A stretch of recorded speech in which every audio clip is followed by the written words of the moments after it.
about some of these newer radios.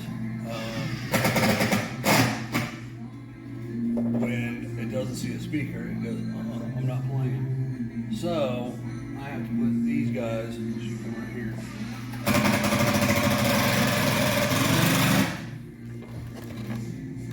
Those guys in.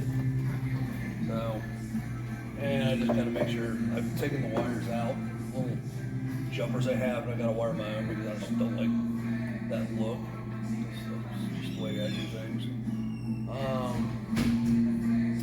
But curiosity's sake, I'm gonna take JL-Audio Max and test and see what it's actually putting out, what the clipping levels are, etc. Blah blah blah.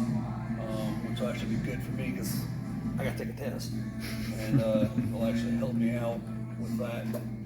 Actually, help a lot of people out to know what the radio is doing, when the clipping levels are, and when not to turn it up. So.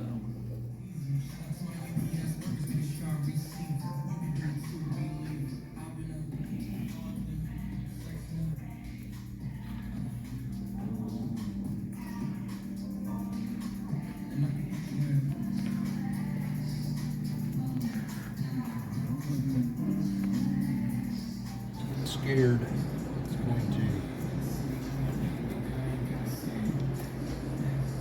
maybe rub